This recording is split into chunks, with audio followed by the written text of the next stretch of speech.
Today is my birthday. Not actually when I'm recording it, but when I'm releasing it. And I didn't plan to release this topic on my birthday, but God has a way of lining things up for me recently that I just welcome with open arms. It's also my 160th episode, which is just absolutely amazing to me when I think about how far I've come. So today we are talking about something I am so passionate about: finding your purpose beyond motherhood and beyond work, something that most working moms, especially when your job is not something that you love doing, really struggle with at some point. But before we dive in, I wanted to share my tech timeout freebie with you. When we talk about finding your purpose outside of motherhood, you need that time and you need that space, including mental space, to do so. And I know you already feel like you don't have time to do all the things that are already on your plate, but I promise you, you do. The amount of time that you waste on your cell phones, on social media, just scrolling, looking at other people living their lives, living out their passion and their purpose is crazy. You could be using those pockets of time creating the life that you dreamed of. The only one holding you back is you. So take a second, scroll down to my show notes, get your free tech timeout guide for moms, and start implementing the tips I share and set those boundaries with your cell phone and get hours back in your week. I promise you. Are you feeling overwhelmed trying to juggle all the many hats you wear as a working mom? Do you want more quality time with your family without distraction of work and time alone to take care of yourself and your needs? Welcome to Mom Wife Career Life. I'm Kerri, a wife, mom of 3, and a recovering perfectionist. In this podcast, I will teach you how to create balance in your life by implementing healthy habits, organizing your home and your schedule, being intentional with your time and in your relationships, and most importantly, how to start putting your needs first, because no one can pour from an empty cup.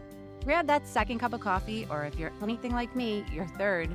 It's time to dive into today's episode of Mom Wife Career Life. I'm going to start off by saying that I absolutely love being a mom. Ever since I was little, I dreamed of the day I would become a mom. My friends would dream of their wedding day, but not me. I never had that vision. But being a mom, that was what I wanted. I would sit at my kitchen table with that 2-inch J.C. Penney's catalog. I'm not sure if we were the only house to get those, but I love that catalog. I would sit down with that book. I'd go straight to the baby section and I would start dreaming of the day when I would have my twins. I was going to have a boy and a girl, and I would pick out their clothes. I was going to dress them in these coordinating outfits. And one of my favorite outfits was this little Nautica themed white and blue striped dress for a girl and a little matching romper onesie for the boy, and both had little splashes of red on them, and they had the cutest hats. I had Ashley's name picked out since I was probably 8. I don't remember the boy's name though, now that I think about it. But anyway, as I get older, I started to have a vision for my life. You could probably say that I manifested it, and it's a little crazy how specific I was and how specific I manifested it. I wanted to meet my husband, be with him 5 years before we got married, climb the corporate ladder, have at least 2 kids by the time I was 30, and also hit a 6-figure salary by then. I was so blessed to meet Russ in college. We were together 5 years before he proposed. We got married pretty young and had Ashley at 27. I had Kaylee at 29. And I was a successful property manager by the age of 30. I checked every single box except the twins, but the twins were when I was little. When I got older, I realized how difficult it would be to have 2 babies at once. So God blessed me with what he knew I could handle.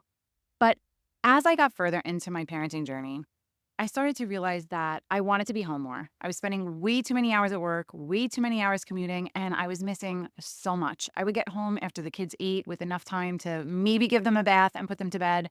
And on top of the guilt of missing the kids, I also started to feel very unfulfilled in my job. I loved being a property manager. I love my team. I love my building. I love my tenants. Well, most of them.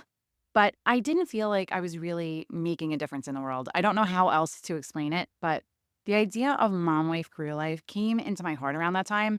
I wanted to create a blog to help other working moms out, make their life easier, help them balance all the things on their plate so that they didn't feel like they were just getting pushed along with the current of life and that they felt like they had control of their days.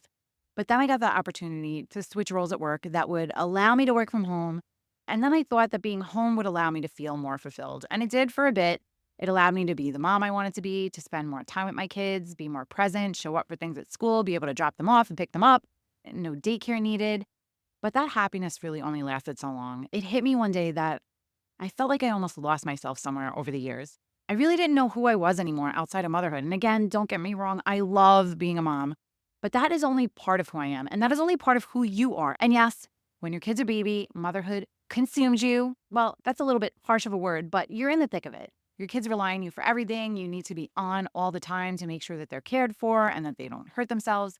But as they get older and more independent, they need you less and less. And I guess that's when it really hit me. When Michael started to go to school full time and having after school activities, I took that step back and I realized that something big was missing. And I really struggle with that feeling because I looked at my life and I have so much to be grateful for. I feel so blessed. And to want more just seemed almost selfish. But I knew I had a purpose bigger than being a mom, a wife, and working my corporate job. It took a lot of soul searching, a lot of spiritual growth, self care, self work, a lot of walks around that river you see me constantly posting pictures and videos of on Instagram, and getting up for those sunrises on the beach. But I found my purpose, or at least the path that's going to lead me there. This past year and a half of doing this podcast has brought me so much joy, so much fulfillment, has made me so happy. And I know it's just the beginning of this journey. There is a lot more amazing things to come. And I thank you for being a part of it, for showing up every week, not just for me, but for yourselves. Because even if I help you just a little bit, just one tip that makes your life a little easier, a little more balanced, then it's worth the 4:30 alarm that gets me up every morning, that gives me the time to build the side hustle, work my corporate job, and still be a present mom, a wife, a friend, and all the things. So that was a very long-winded intro into today's episode, but I know there are so many of you listening right now that are feeling something similar. Your journey has led you to this podcast for a reason, because you want something more, something better than what you have right now, even if it's just better balance. But once you have that balance, I have a feeling that you're going to want even more. That's how it started for me. I wanted the balance, but then I found the balance and realized I needed that balance in order to find the time and the space for me and to do something that lights me up. And I'm telling you, there's more to life than the daily grind of work and the beautiful chaos of motherhood. You deserve to feel fulfilled, feel passionate and purpose driven in a way that lights you up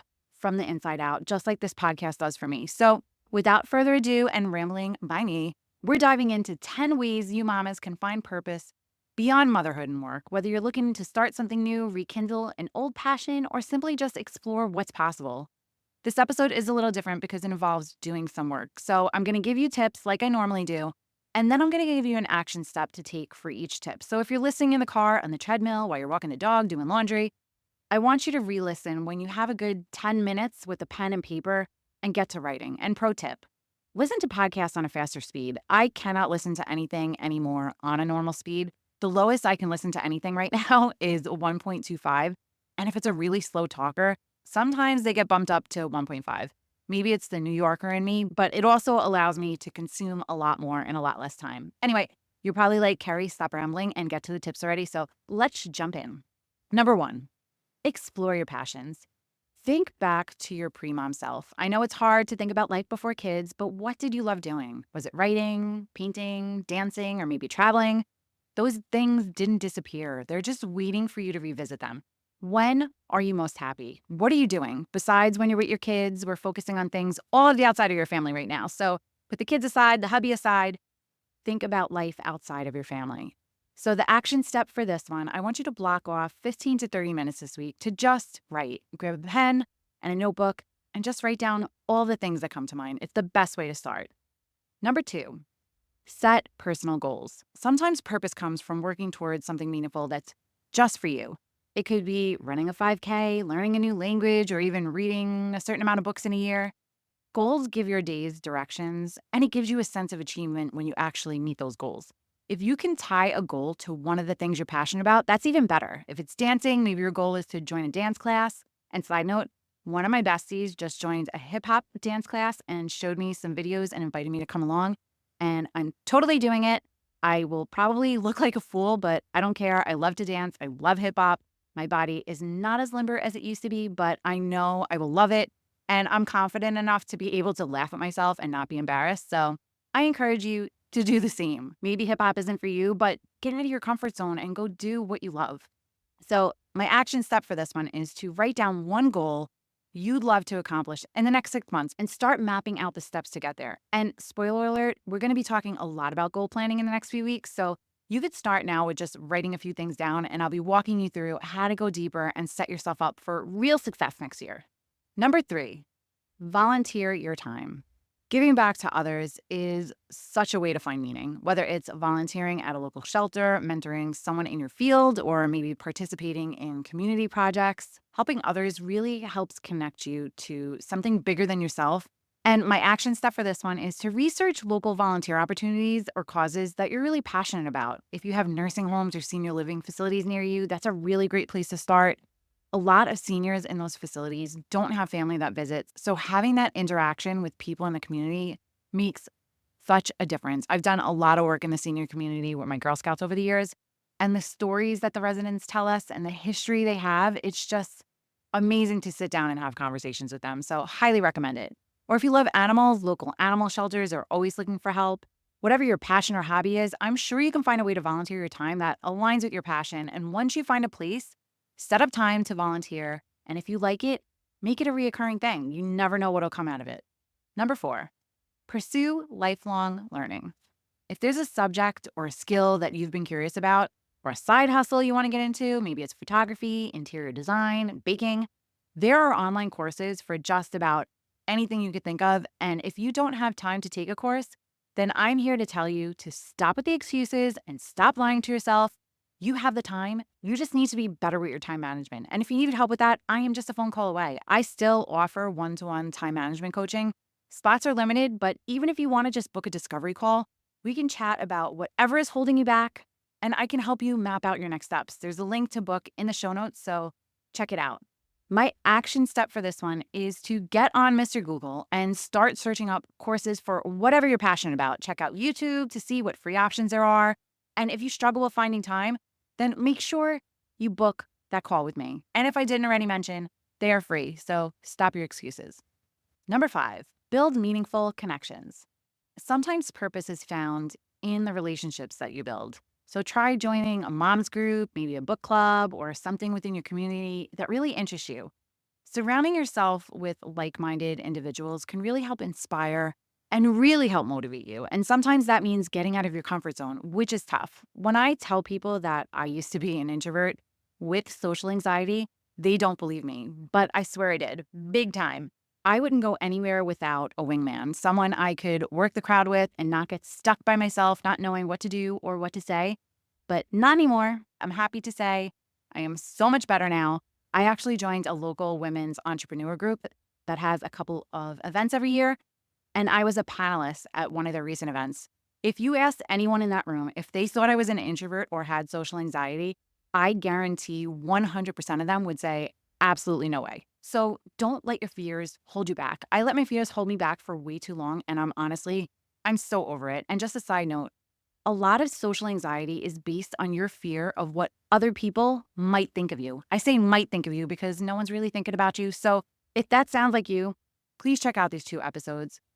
Episode number 3, 6 tips to help you stop caring about what other people think. And episode 124, stop caring about what others think, reclaiming your peace and your power. They are actually my 2 top downloaded episodes of all time. So you are not alone in your thoughts, mamas.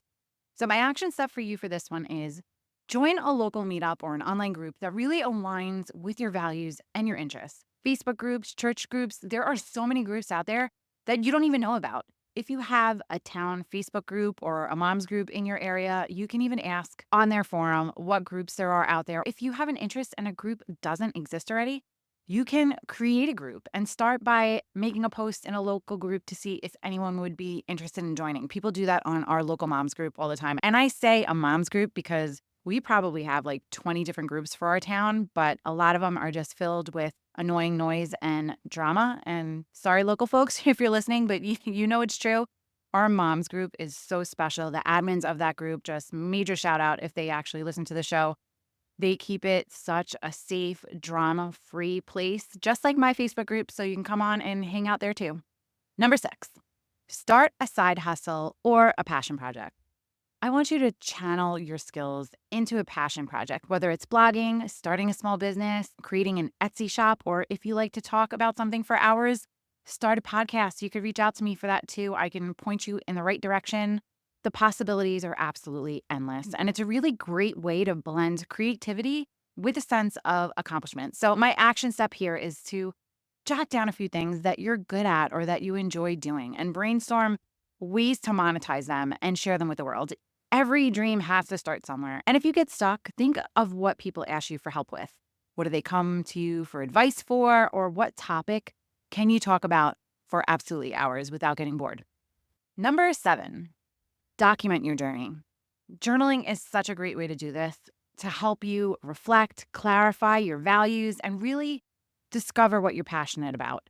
Writing about your thoughts, your dreams, your accomplishments really allows you to start seeing patterns and can be so eye opening. I need to get better at journaling. I'm thinking of starting an electronic journal because I type so much faster than I write. But the downside is that you always have your paper journal, and an electronic one is on your computer, and who knows what could happen to it. So, if you want to look back on it a couple of years from now, it depends how you save it or what you do with it. So, my action step for this one is to spend 10 minutes, even 5 if you have it, each evening journaling about what brought you joy and fulfillment in your day. What made you happy? And hopefully you will start to see a common theme. For me, it was helping moms out. And lately, it's been career coaching. I've been doing a lot of that at work and helping people map out their next move, whether it's to take a course to help build a skill set that they need, networking, applying for a different role. I'm starting to wonder if that's God's way of nudging me on this path He had me on, because I'd been somehow getting pulled to do a lot of that lately. I'll just have to be patient and see what He has in store for me. Number 8, nurture your spirit. I don't talk a lot about spirituality on the show, but it really is a huge part of who I am. It is my spiritual journey that led me to podcasting. If you want to find your purpose, you have to believe that there is something in this life that's bigger than all of us. My faith in God is what allows me to stay grounded and to have complete trust and faith that God has a plan for me. And if I just keep taking that next step He puts on my heart, that I will fulfill whatever purpose He has for me in this life. Your intuition is God speaking to you, and it takes time and faith and confidence to really quiet all that noise around you, to push past those self-limiting beliefs you have, and to actually listen. When I stress out, I really try to give it up to God. When something bad happens, of course I get upset, but I know that there is a reason God wants me to experience it. So I try, and sometimes it's so hard to find the lesson in all the hurdles He puts in my path. I thought I would be so much further along this year in my coaching journey. I thought I would have completed and launched my course, but a lot of life happened this year that prevented me from being able to do it. But it's my faith in God's timing that keeps me from giving up. It's not even an option or thought in my head. Patience is a huge part of a spiritual journey, and I nurture my spirit multiple times a day. I start my day with a prayer and a meditation, which includes gratitude. In my morning prayer, I ask God to allow me to be a beacon of light for all that I come into contact with, which includes all of you listening to the show. And I ask for His guidance on what my right next step is, because we can only take things one day at a time, one step at a time. And yes, I have a picture of what I want my life to be and what my goals are, but I don't necessarily know every step that's going to get me there. I definitely don't know every step that's going to get me there, but I know He's going to guide me every day. And during the day, I am constantly talking to God, and sometimes out loud. So if you happen to run into me on my mental mile walks and hear me talking, I'm not talking to myself, I'm talking to Him. And gratitude is a huge part of it too. I practice gratitude all day long. My morning prayers, I say what I'm thankful for. During the day, if something happens, goes well, I see something beautiful in nature on my walks, I say a little thank you. And before I go to bed with a grateful heart. Other things that are good for your spirit are yoga, any physical activity that helps you clear your head and your mind. Baths for me are another one of my most spiritual experiences that I get, which is why I really need to be doing them more often. And this all takes practice. It's a journey, and it's something that I've built up a lot over the years. But once you get stronger spiritually, your purpose becomes a lot more clear. I could talk all day about this topic, but we still have 2 more things on our list. So let's get to the action step. My action step for this one is to take some time to just clear your head, go on a walk, take a nice hot bath, do an activity that requires you to slow down. And as you're starting, set the intention that you want to find your right next step in life and see what comes up for you, and trust it. It's your intuition speaking to you. Number 9, redefine success. Often, our sense of purpose really gets tangled in societal expectations. So take a step back and define what success looks like for you. Does it mean balance? Does it mean creativity, connection? Use this definition as your guide, and your definition may change along your journey. When I first started this journey, success for me was balance, but then I got the balance. So I'm still trying to get clear on what success looks like for this podcast. It's growing every month. So for me, that is progress, but I wouldn't call it success. And I'll tell you that success in 2025 is completing and launching my course. I'm not measuring my success on the actual course, just the fact that I was able to reach that goal and accomplish what I set out to do because it was my goal this year. And again, I'm giving myself grace. I'm not upset about it. I'm a little disappointed, but it comes back to that trust in God's timing. And there's a reason I didn't launch it this year. I had a huge life change. I switched jobs, which comes with a whole lot of challenges. So again, I'm giving myself grace, reflecting on what God wanted me to learn this year and during this process. And I'm using all of that to really crush 2025. So stay tuned. My action step for this one is to take time to write out a personal mission statement about what success and what purpose means to you. And you could just start by writing out some bullet points. And a side note, part of what success means to you can be monetary, but no one's purpose in this life is to become a millionaire. It could be part of your journey, but it is not your purpose. For me, I know that I have to make a certain amount of money in my side passion before I can even think about doing it full time, especially with a kid approaching college in 2026 and seeing the price tag of colleges these days. I don't know when that's going to happen, but again, it comes back to trust in God's timing. And last but not least, number 10, seek guidance, mentorship, or coaching. Sometimes the best way to find purpose is by learning from others. So connect with someone who's living the kind of life you aspire to have, whether it's a mentor, a coach, or even a friend. Their insights will help you shape your path. I have had a coach or mentor of some sort for the past 6 years. I have a spiritual mentor. She is actually the one that attuned me as a Reiki master. I love her so dearly, and she is just always such a calming voice of clarity. I have a life coach. She's been my coach for the past 2 years, I think. She's almost a therapist at this point. I've had a health coach to help me get my weight and overall health in order. I've had a podcast coach that helped me create and launch this podcast, a course creator coach that's helping guide me on building my course, and I'm about to get a business coach to help me create a clearer path to grow my side passion. So my action step for you is to reach out to someone you admire and ask them for a coffee chat or a Zoom call to discuss their journey and see what insight you can get. And I mean this from the bottom of my heart.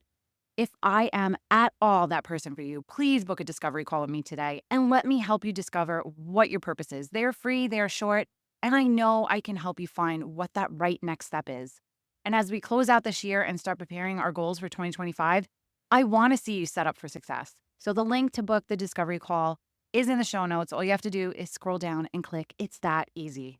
This episode was a lot longer than I intended it to be, but if you couldn't tell, I'm pretty passionate about helping people find their purpose or at least their right next step. And I want that for all of you. This life isn't just about finding contentment in your current situation. It's about building the life you love. So don't settle. You have a purpose beyond motherhood and beyond work. So let this be the first breadcrumb on your path to a more purpose-driven life. If you at all found this episode helpful, I ask that you please share it with a fellow mom who might need this message today. Post it on your social and share it there too. You are part of my journey, and your support and spreading the word is what is going to help me on my journey to live out my purpose. So any little bit will help me on my way. I'd love to keep this conversation going. So if you're not already part of my Facebook community, come on over and hang out with us at Work-Life Balance for Working Moms. If you don't already follow the show, take a second and hit that follow button so you never miss another episode. Sending you so much love and light until next time on Mom Wife Career Life with Kerri Pat. Before you go, if you found this podcast helpful, I would be so grateful if you would take a minute, go on over to iTunes and leave me a review. If you have other stressed out mamas in your life that you feel this podcast could help, take a screenshot of this episode, post it on your Instagram stories and tag me, and let them know that they are not alone and they can create balance in their life too. If there's a topic you'd like me to cover or you just want to connect, DM me on Instagram at mom.wife.career.life or come on over and hang out in our free Facebook community, Work-Life Balance for Working Moms. Sending you so much love and light until next time on Mom Wife Career Life with Kerri Pat.